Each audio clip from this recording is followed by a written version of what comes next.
boa tarde, graça e paz. Desejo que você esteja bem e quero compartilhar hoje um pouco da palavra de Deus escrita no Salmo 15, quando Davi inicia da seguinte forma: Quem, Senhor, habitará no teu tabernáculo? Quem há de morar no teu santo monte? E no Salmo 24, no versículo 3, Davi parece que retoma novamente esse assunto e pergunta: quem subirá ao monte do Senhor? Quem há de permanecer no seu santo lugar? Obviamente, quando seguimos a leitura do Salmo, tanto do Salmo 15 quanto do Salmo 24, Davi aponta para o tipo de pessoa que vai poder estar neste lugar. E essa é uma pergunta que creio que nós temos que pensar constantemente. Quem, Senhor, habitará no teu tabernáculo? Quem há de morar no teu santo monte? Davi, desde o Salmo 1, vem fazendo uma comparação entre o homem justo e o homem pecador, aquele que confia em Deus e aquele que não confia em Deus, que se rebela contra Deus. E neste salmo, então, Davi muda de assunto e passa a tratar daquela pessoa que vai habitar na presença de Deus, que vai estar na presença de Deus para sempre. Nós sabemos que o tabernáculo representa um lugar de morada. O povo de Israel construiu um tabernáculo no deserto para poder cultuar a Deus como símbolo da morada, da presença de Deus, né? E nós encontramos na Bíblia algumas referências tratando do céu. Em Mateus capítulo 6, versículo 9, quando Jesus ensina os discípulos a orar, como eles deveriam orar, a oração do Pai Nosso inicia com: Pai nosso que estais nos céus, santificado seja o teu nome. A Bíblia vai nos mostrando e nos ensinando que Deus não habita em casas feitas por homens, seja de que material for. A habitação de Deus é muito além dessa habitação material aqui deste mundo, né? Ele habita nos céus. E a Bíblia fala mais em Atos dos Apóstolos, capítulo 7, versículo 48, nos diz o seguinte: Atos 7, 48, está escrito: Entretanto, não habita o Altíssimo em casas feitas por mãos humanas, como diz o profeta: o céu é o meu trono e a terra o estrado dos meus pés.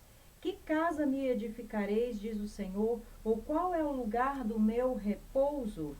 E ainda no capítulo 17 aqui de Atos, no versículo 24, nós lemos o seguinte: o Deus que fez o mundo e tudo que nele existe, sendo ele Senhor do céu e da terra, não habita em santuário feito por mãos humanas. Então, um templo, um lugar de reunião, não é, na verdade, o lugar da habitação de Deus que Davi está se referindo e que a Bíblia se refere. O lugar da habitação de Deus é o céu. E o lugar da habitação de Deus também é o coração do ser humano redimido pelo sangue de Jesus. E ele habita no homem através do Espírito Santo. A Bíblia diz que o ser humano redimido é o templo do Espírito Santo, é onde Deus habita. Mas a Bíblia também nos ensina e nos mostra que há algumas coisas que não podem entrar no céu.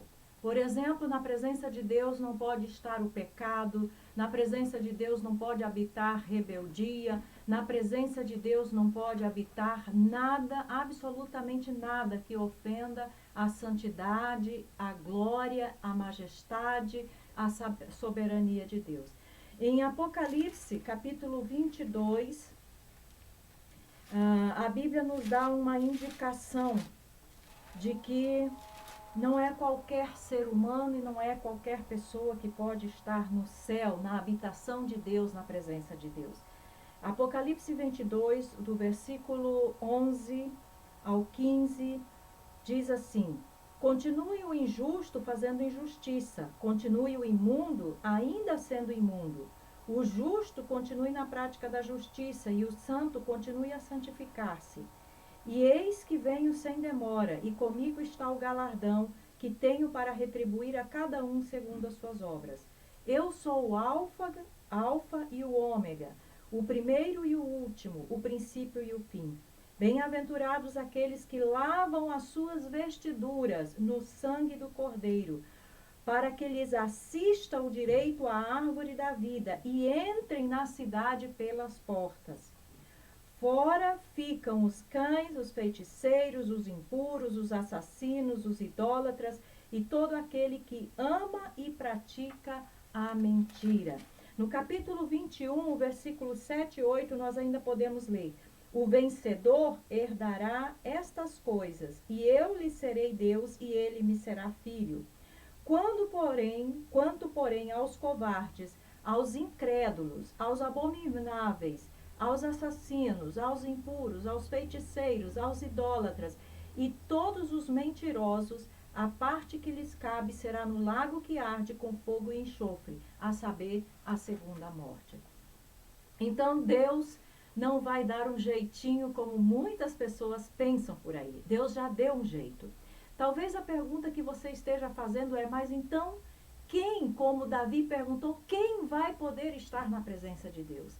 Quem vai poder subir ao Monte Santo de Deus? Quem vai poder habitar com o Deus Todo-Poderoso que é santo, santo, santo, diz a Bíblia Sagrada. A Bíblia também nos ensina e nos mostra como alguém pode chegar ao céu. De que maneira?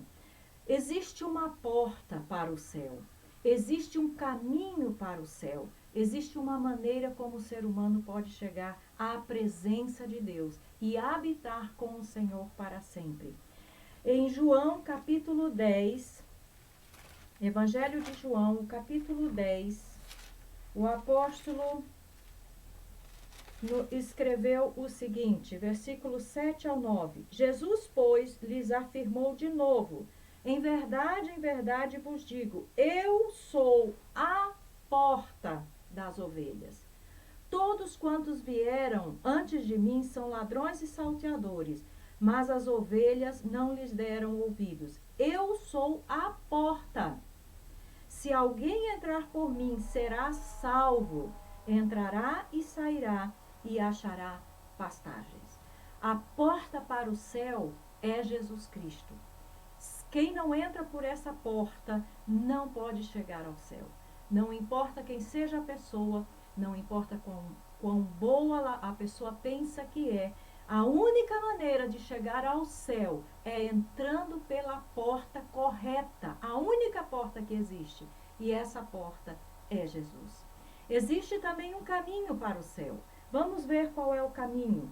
Em João mesmo, aqui no Evangelho de João, no capítulo 14, no versículo 6, Jesus disse, respondeu-lhe Jesus: eu sou o caminho, a verdade e a vida. Ninguém vem ao Pai senão por mim. Então, existe uma porta para chegar ao céu, e essa porta é Jesus. Existe um caminho para alcançar, para chegar à presença de Deus, para habitar no Monte Santo do Senhor, junto com Ele. E esse caminho, como o próprio Senhor Jesus nos diz e nos ensina, é Ele mesmo. Não existem outros caminhos. Diferente daquele dito popular que existe por aí, que todos os caminhos levam a Roma, que era um dito antigo, porque realmente de todos os lugares do Império havia estradas que culminavam em Roma e levavam a Roma. Não são todos os caminhos que levam ao céu. Só existe um caminho para o céu, para a presença de Deus, para o lugar da habitação do Altíssimo. E esse caminho é Jesus Cristo. Paulo também escrevendo a Timóteo, no capítulo 1, no versículo, capítulo 2, versículo, 1 Timóteo capítulo 2, versículo 5, Paulo disse: há um só Deus e um só mediador entre Deus e os homens, Jesus Cristo justo. Não existe outro meio, o único meio é através de Jesus. Como então Alguém pode estar limpo, porque quando nós lemos a sequência do Salmo 15 e do Salmo 24, nós vamos encontrar que essa pessoa que Davi descreve, que é uma pessoa que pode estar na presença de Deus, é uma pessoa que é santa, uma pessoa que é justa, uma pessoa que anda de acordo com os propósitos de Deus. Como que alguém pode ser assim? Só existem duas maneiras de se tornar esse tipo de pessoa. A primeira, Jesus disse lá em Marcos 1,15, é preciso crer e arrepender-se.